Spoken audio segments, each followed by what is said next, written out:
Seven, six, five, four, three, two, one.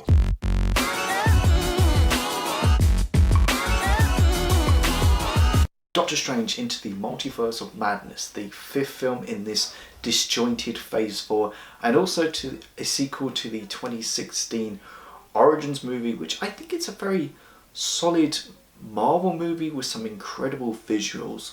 After the success of the incredible Spider-Man No Way Home, everyone was so overhyped for this film. Simply the fact we're going more into the multiverse stuff. Everybody was predicting some crazy shit like X-Men, Fantastic Four, Tom Cruise, Iron Man, even Deadpool. And people are forgetting this is a film about Doctor Strange and his struggles. There's so many stories you can do with this character. I mean, at the end of the day, this film is meant to be about Doctor Strange, and also you got Scarlet Witch, but everybody's just thinking of this film as like Marvel's greatest hits, even though like Daredevil with Ben Affleck wasn't a great hit, and the Fantastic Four films aren't that great, so I don't know what people are thinking. Plus, I was looking forward to this film for different reasons. Simply the fact that this is directed by Sam Raimi, and a great horror director, and also the guy who did the original Spider-Man trilogy. And how much I love No Way Home, Spider-Man 2 is still the greatest Spider-Man film of all time to me. So what are my thoughts? I'm going to start by saying what I tweeted out when I came out of theatre, and this may not make a lot of sense to a lot of people, but Doctor Strange in the Multiverse of Madness isn't cracking my top 10 MCU films, and I probably prefer the first film a little bit more. Even though the 2016 film had a very straightforward narrative, it wasn't as disjointed as parts of the Multiverse of Madness. But I will say this is a great Sam Raimi film, and if you're a fan of his films like Evil Dead or The Army of Darkness or Darkman, you can't say no to this. It has everything you want from a Sam Raimi Doctor Strange movie, regards to visuals, the way it sounds, the way it looks. There's certain set pieces that only Sam Raimi can pull off. There's sprinkles of gore and horror throughout this film to a point you could say to yourself, this could have been rated R. I mean, it's a typical Marvel movie, but it uses the horror genre to its full potential. Now, as MCU movies go, it's fine. I do think the script is messy. The first act and the third act are great, but the second act really drags it down. And I would have loved to have seen Sam Raimi's original draft from the film, because there's so many cliches in this film, like the dark hold gets destroyed. Oh, don't worry, there's another way to dreamwalk. Vision isn't in this movie, not even White Vision, even though the ending of WandaVision kind of sets up that character. And that's one thing, but the film hardly mentions him. It's like he never existed. The whole film is about Wanda trying to find her kids again. And I would have loved to have seen Sam Raimi's original draft in case it does have Vision.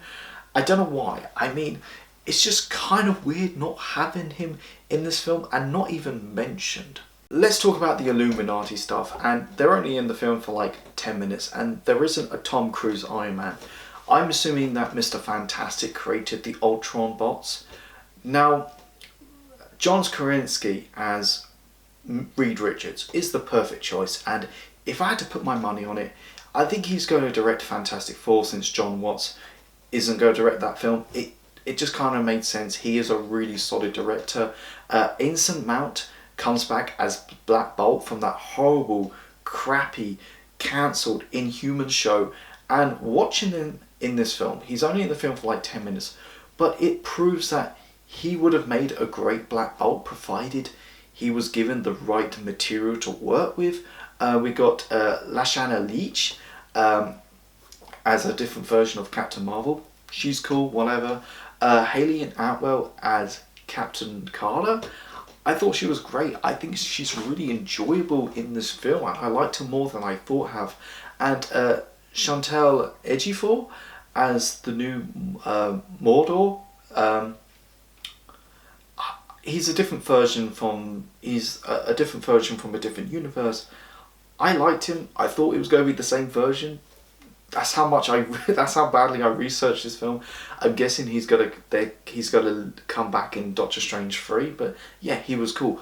Patrick Stewart as Professor X and a different version from the X-Men movies. This is a completely different version, and it's so reminiscent from the 90s cartoon, coming whether it's like the yellow chair or the very subtle X-Men thing when it goes da-na-na-na-na-na. I thought that was great.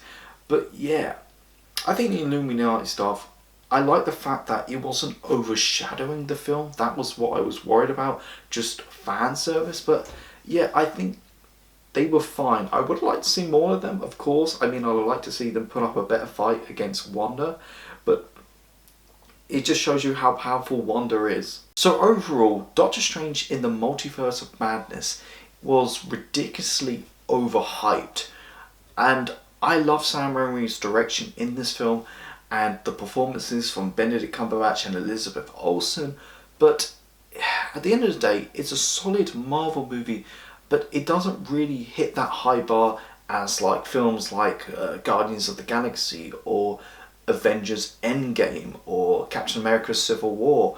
So I'm going to give it like a 7.5 out of 10. I think you need to go in this film with medium expectations. Don't go in like ridiculously high expectations, expecting fan service on top of fan service on top of fan service.